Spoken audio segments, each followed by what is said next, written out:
ក្រោយពីបរទេសបានឈានពានដូនតាខ្លួនអស់រាប់រយដងជនជាតិជ្វីបានរស់នៅបែកគ្នាខ្លះរស់នៅឯអឺរ៉ុបខ្លះរស់នៅឯសហរដ្ឋអាមេរិកខ្លះទៀតរស់នៅដែនដីអារ៉ាប់ដែលវាមានរយៈពេលជាង2000ឆ្នាំមកហើយដែលជនជាតិនេះរស់នៅព្រាត់ប្រាសគ្នានៅឯទ្វីបអឺរ៉ុបជនជាតិជ្វីត្រូវបានជនជាតិអឺរ៉ុបរើសអើងដោយសារជនជាតិអឺរ៉ុបបានចោទប្រកាន់ជនជាតិជ្វីថាបានធ្វើឲ្យព្រះយេស៊ូវស្លាប់ហើយក៏បានហាមឃាត់ជនជាតិជ្វីមិនឲ្យទិញផ្ទះឬទិញដីនោះទេឬធ្វើការដែលត្រូវការមុខជំនាញហេតុនេះហើយទើបជនជាតិជ្វីបានសិក្សាតែអំពីមុខវិជ្ជាខាងលុយកាក់ប៉ុណ្ណោះដូចជាការដាក់កម្ចីលុយនិងការជួញដូរទំនិញជាដើមហើយពួកគេត្រូវតែធ្វើដំណើរពីមួយកន្លែងទៅមួយកន្លែងជនជាតិនេះមានពាក្យស្លោកមួយដែលផ្ដាំតគ្នាថាបើខ្ញុំមិនជួយខ្លួនឯងនរណាជួយខ្ញុំបើខ្ញុំជួយតែខ្លួនឯងតើខ្ញុំជាមនុស្សបែបណាតែពួកខ្ញុំមិនធ្វើវាឥឡូវតែពេលណាដែលមានខ្លឹមសារថាកុំរំពឹងនរណាឲ្យជួយយើងហើយបើយើងជួយខ្លួនឯងបានហើយសូមគិតដល់ជីសាខ្លួនឯងផងហើយកុំពន្យាពេលបើចង់ធ្វើអីធ្វើឲ្យហើយពីឃ្លាដំបូងនេះហើយជាឃ្លាដែលនាំជនជាតិនេះរួបរวมគ្នាហើយក៏មិនដែលបោះបង់សាសនាខ្លួនឯងចូលសាសនាផ្សេងផងដែរមកដល់សតវត្សទី18មានការរើសអើងជនជាតិជាខ្លាំងទៅពេលមួយនៅសតវត្សទី19នៅឆ្នាំ1897មានបរិសុទ្ធម្នាក់ឈ្មោះ Theodor Herzl បានបង្កើតចលនាមួយឡើងដែលគេហៅថា Sino និយមឬអង់គ្លេសហៅ Zionism ដែលចលនានេះបានបង្កើតឡើងនៅឯប្រទេសស្វីសនិងណែនាំឲ្យជនជាតិជ្វីទៅរស់នៅទឹកដីប៉ាឡេស្ទីនដែលពេលនោះស្ថិតក្រោមអាណាចក្រអូតូម៉ង់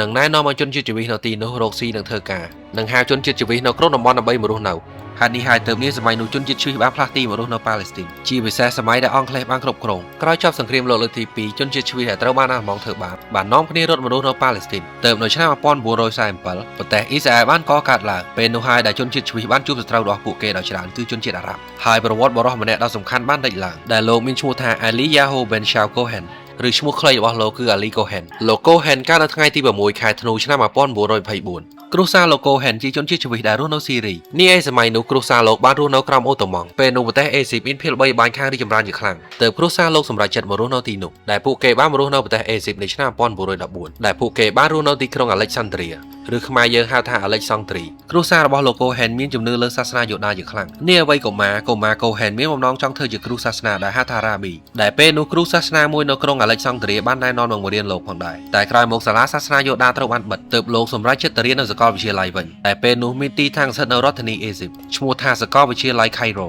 ពេលនោះហើយដែលលោកបានសិក្សាយ៉ាងជ្រៅជ្រៅអំពីលោកខាងលិចនិងនយោបាយផ្សេងៗដែលពីមុនលោកធ្លាប់តែរៀនតាមការអប់រំបែបសាសនាប៉ុណ្ណោះដោយសារសាកលវិទ្យាល័យនេះហើយដែលបាននាំឲ្យលោកចេះគិតនឹងវិភាគនយោបាយហើយលោកក៏បានសិក្សាអំពីចលនា Zionism ពេលមួយនៅឆ្នាំ1948ពេលដែលប្រទេសអេស៊ីបនិងអ៊ីស្រាអែលមានភាពតានតឹងពេលនោះលោក Cohen នៅជានិស្សិតនៅឡើយបានសហការគ្នាជាមួយភាគងារសម្ងាត់អ៊ីស្រាអែលដើម្បីជួយជនជាតិជ្វីដោយការងាររបស់លោកគឺនាំជនជាតិជ្វីនៅអេស៊ីបមករស់នៅប្រទេសអ៊ីស្រាអែលនៅឆ្នាំ1948ដដែលនោះគ្រួសារលោក Cohen បាននាំគ្នាទៅរស់នៅអ៊ីស្រាអែលដែលឪពុកម្ដាយលោកបាននាំបងប្អូន3នាក់របស់លោកទៅផងដែរតែលោក Cohen នៅស្នាក់នៅអេស៊ីបដដែលព្រោះលោកមានបំណងបញ្ចប់ការសិក្សានៅសាកលវិទ្យាល័យហើយលោកក៏បានណែនាំនិងពង្រឹងជនជាតិជ្វីនៅអេស៊ីបឲ្យមានជាតិនិយមផងដែរមុនបដិវត្តន៍អេស៊ីបនៅឆ្នាំ1952លោក Cohen ត្រូវបានប៉ូលីសអេស៊ីបចាប់ខ្លួននិងសួរចម្លើយព្រោះពួកគេសង្ស័យថាលោកជាភ្នាក់ងារសម្ងាត់របស់អ៊ីស្រាអែលតែចុងក្រោយពួកគេក៏បានដោះលែងលោកមកវិញទោះជាយ៉ាងណាក៏លោក Cohen នៅតែព្យាយាមជួយជនជាតិជ្វីឲ្យទៅរស់នៅប្រទេសអ៊ីស្រាអែលបន្តទៀតបើទោះជាលោកធ្លាប់ត្រូវប៉ូលីសចាប់ខ្លួនក៏ដោយលោក Cohen ក៏ត្រូវបានគេដឹងថាធ្លាប់ជួយប្រតិបត្តិការដែលចង់បំផ្លាញទំនាក់ទំនងអេស៊ីបនិងលោកខាងលិចផងដែរដែលគេហៅថាប្រតិបត្តិការស៊ូសាណាដែលគេមានបំណងដាក់គ្រាប់បែកសម្រាប់ជនជាតិលោកខាងលិចដើម្បីទម្លាក់កំហុសលើអេស៊ីបតែយ៉ាងណាវិញប្រតិបត្តិការនេះបានបរាជ័យហើយអេស៊ីបពេលនោះក៏មិនអាចរកភស្តុតាងដែលបញ្ជាក់ថាលោក Cohen បានពាក់ព័ន្ធរឿងនេះផងដែរទើបលោក Cohen រួចខ្លួន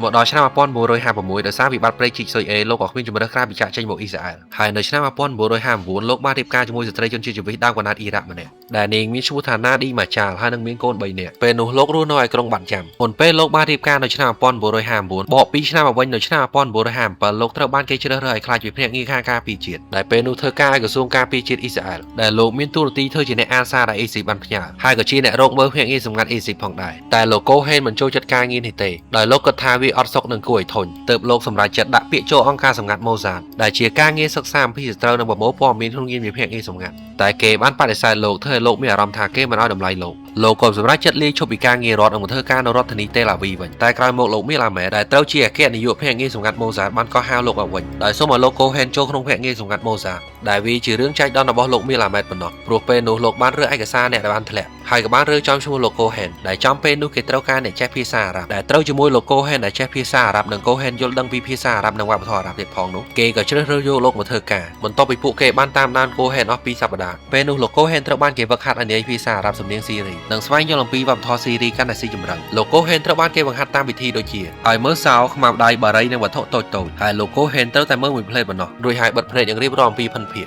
ដូចជារូបរាងនិងពណ៌សម្បុរនិងរៀនមើលអំពីសេរីដ៏ក្រោះយន្តហោះក្នុងរយៈពេលដ៏ខ្លីនិងរៀនមើលមនុស្សនានៅសាធារណៈនិងកត់សម្គាល់ដូចជាមនុស្សដែលលោកបានដើរកាត់មានរូបរាងបែបម៉េច ពេលអាវពណ៌អ្វីឬជិះឡានពណ៌អ្វីហើយក៏បង្រៀនឲ្យលោកប្រើកូដសម្ងាត់ផងដែរនិងរៀនថតរូបក្រោយពីវឹកហាត់អស់រយៈពេលកន្លះឆ្នាំឬ6ខែលោកកូហេនបានក្លាយជាអ្នកប្រមូលព័ត៌មាននិងគ្រប់គ្រងបណ្ដាញសម្ងាត់ដែលហៅថាកាត់សាលោកកូហេនត្រូវបានគេរាយការណ៍ថាលោកកូហេនមានអត្តចរិតចេះបត់បែននិងក្លាហាននិងមានការចងចាំបានល្អគាត់អាចចាំគ្រប់ផ្លូវដែលគាត់បានធ្វើដំណើរហើយភាសាអារ៉ាប់របស់លោកបានប្រើទៅជាស៊េរីទៅហើយពេលរូបប្រតិបត្តិការសម្ងាត់បានចាប់ផ្ដើមម៉ូសាតបានបង្កើតអត្តសញ្ញាណคล้ายៗលោកកូហេនដោយបន្លំថាលោកកូហេនជាជនជាតិស៊ីរីនោះនៅអាសង់ទីនបានត្រឡប់មកសុខកំណើតវិញមានឈ្មោះថាកាម៉ែលអាមីនថាបេតហើយក៏ជាអ្នករកស៊ីដ៏ជោគជ័យផងដែរតែមុនដំបូងលោកបានមករស់នៅរដ្ឋធានីអាសង់ទីនសិនដែលមានឈ្មោះថាបុយណូសែលឬភាសាអង់គ្លេស Buenos Aires ហើយលោកក៏បានបង្កើតទំនាក់ទំនងមួយជនជាតិស៊ីរីនោះនៅអាសង់ទីននិងធ្វើប្រវត្តិរូបលោកមើលទៅមិនមែនសម្ដែងពេលនោះលោកកូហេនទិញឡានថ្លៃពាក់សម្លៀកបំពាក់ថ្លៃហើយលោកក៏ត្រូវបានជនជាតិស៊ីរីណែនាំស្គាល់ជនជាតិស៊ីរីដទៃទៀតនៅទីនោះលោកតែទៅហាងកាហ្វេដើម្បីស្ដាប់ជនជាតិស៊ីរីនិយាយរឿងនយោបាយហើយបានដើរតួជាអ្នកមានលុយមហាសាលតែបរិច្ចាគទៅកាន់ជនជាតិអារ៉ាប់និងអ្នកនយោបាយផ្សេងៗដូចជាការបង្កើតពិធីជប់លៀងដ៏ធំដែលមានអ្នកចូលរួមពីសំណាក់អ្នកនយោបាយនិងអ្នកមានអំណាចពេលនោះសូម្បីអនាគតប្រធាននៃប្រទេសស៊េរីក៏បានចូលរួមផងដែរដែលលោកមានឈ្មោះថាអាមីនអាល់ហ្វាស៊ីហើយលោកកូហេនបានចូលរួមគណៈបកស៊ីរីមួយមានឈ្មោះថាបាអាតដែលគណៈបកនេះមានគោលបំណងរួមអារ៉ាប់ទាំងអស់ហើយនៅឆ្នាំ1962លោកបានមករស់នៅរដ្ឋធានីស៊ីរីដែលមានឈ្មោះថាដាម៉ាស់ឬអង់គ្លេសហៅថា Damascus តែមួយឆ្នាំក្រោយមកនៅឆ្នាំ1963គណៈបកបាល់អាតបានផ្ដួលរំលំរដ្ឋបាលស៊ីរី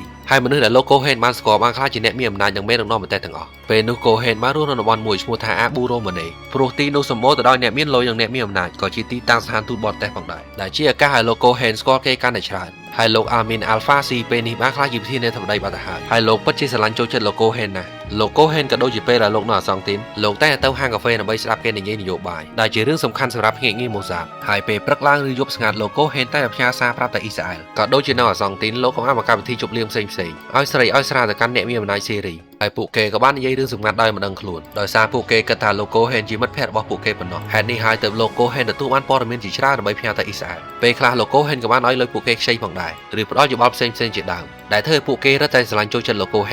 កូហេនតែចង់ដឹងរឿងយោធាច្រើនជាងគេទើបលោកតែងតែតាក់ទងទៅខាងមន្ត្រីយោធាហេតុនេះហើយទើបគេចង់ឲ្យគាត់ធ្វើអនុរដ្ឋមន្ត្រីការពារជាតិលោកកូហេនតែផ្ដល់ព័ត៌មានឲ្យអ៊ីស្រាអែលជាច្រើនដូចជាតើស៊េរីទិញអាវុធអ្វីតើស៊េរីមានផែនការវាយលុកអ៊ីស្រាអែលដែរឬទេហើយពេលមួយលោកបានមកលេងកូឡានហៃដែលជាទីតាំងដែលស៊េរីរៀបចំទ័ពនិងកំភ្លើងធំរាប់សិបដើមមានរឿងមួយនិយាយថាពេលមកដល់កូឡានហៃលោកកូហេនបានប្រាប់គេដាំឈើជាច្រើនដោយបានប្រាប់ថាដើម្បីឲ្យទាហានស៊េរីជ្រកពេលក្តៅតែតាមពិតលោកត្រៀមឲ្យទ័ពអ៊ីស្រាអែលវាយចូលតាមដើមឈើនីមួយៗហើយក៏តែងតែទៅលេងតំបន់នោះជាញឹកញាប់ហើយលោកក៏តែងតែបំញ្ញមេណាស៊ីអាឡម៉ង់ណាដែលបានជ្រកកោននៅស៊េរីផងដែរដូចជាលោកអាឡាវីស Brunner លោកត្រូវបានអ៊ីស្រាអែលផ្ញើសារមួយដែលពោពេញទៅដោយគ្រាប់បែកហើយពេលដែលលោកបើកមើលវាក៏បានផ្ទុះតែធ្វើឲ្យលោកពិការភ្នែកមួយខាងដែលស្នាដៃទាំងអស់នេះជាស្នាដៃរបស់លោកអាលីកូហេនតែថ្ងៃអវសានរបស់លោកកូហេនបានមកដល់បកទៅឆ្នាំ1963វិញនៅប៉ាក់បាអាចមានបរិះម្នាក់មិនចូលចិត្តកូហេនតាំងពីដើមមកហើយដែលលោកមានឈ្មោះថាអាម៉េតស៊ុយដានីហើយពេលនេះលោកបានកាន់កាប់ផ្នែកភ្នាក់ងារសម្ងាត់ស៊ីរីហើយនៅឆ្នាំ1964លោកបានសង្ស័យលោកកូហេនដោយសារលោកកូហេនបានតាក់ទងបរិះម្នាក់តែលោកមានឈ្មោះថាម៉ាជីតសេអាឡាកដែលគេបានសង្ស័យថាលោកជាភ្នាក់ងារសម្ងាត់អាមេរិកហើយនៅឆ្នាំ1964ដដែល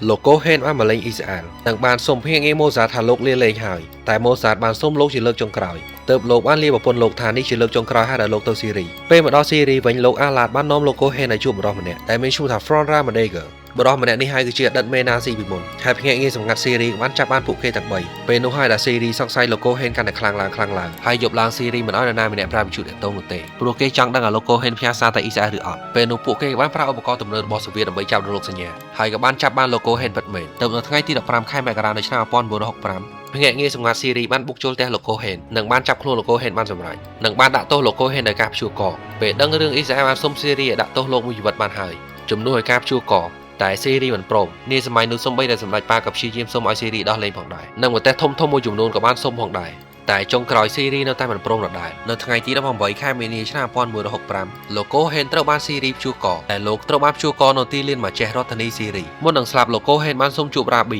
ីប្រៀបបាននឹងគ្រូសាសនាហើយស៊េរីក៏បានយល់ព្រមហើយលោកក៏បានសរសេរសម្បត្តិចុងក្រោយផងដែរដែលសម្បត្តិនោះបានសរសេរផ្ញើប្រពន្ធរបស់លោកដែលលោកបានបបប្រពន្ធលោកកុំឲ្យយំសោកស្ដាយលោកនិងគិតរឿងល្អៗនៅថ្ងៃមុខសាកសពរបស់លោកកូហេនត្រូវបានស៊ីយកលែកយ៉ាងចិត្តតែគេបានលាក់សាកសពលោករហូតដល់3ដងមកដល់សប្តាហ៍ថ្ងៃលោកអាលីកូហេនត្រូវបានគេស្គាល់ថាជាវីរបុរសរបស់អ៊ីស្រាអែលហើយអ៊ីស្រាអែលឈ្នះសង្គ្រាម6ថ្ងៃក៏រសារលោកផងដែរមកដល់សប្តាហ៍ថ្ងៃអ៊ីស្រាអែលក៏នៅតែស្វែងរកសាកសពរបស់លោកអាលីកូហេនផងដែរដែលតាមជំនឿសាសនាយូដាកាលណានរណាម្នាក់បានស្លាប់ឬកប់នៅអ៊ីស្រាអែលគឺជាមហាសម្លាញ់ក្នុងជីវិតរបស់ពួកគេហើយនេះហើយទើបអ៊ីស្រាអែលចង់យកសាកសពលោកអាលីកូហេនមកកប់នៅអ៊ីស្រាអែលសម្រាប់អ្នកចង់ donate ខ្ញុំអាច donate តាម QR នេះបានខ្ញុំអត់សូវចង់ផុសនៅ YouTube ដោយសារអត់បានលុយផងហើយវីដេអូដល់ធ្វើវែងតែសារខ្ញុំឃើញរឿងនេះល្អក៏ចង់និយាយអ្នកគ្នាស្ដាប់ទៅហើយខ្ញុំនឹងព្យាយាមធ្វើវីដេអូឲ្យច្រើននៅ YouTube ព្រោះនៅសល់រឿងច្រើនទៀតដែលអត់បាននិយាយអញ្ចឹងបើអ្នកគ្នាចង់ជួយអាច donate ខ្ញុំបាន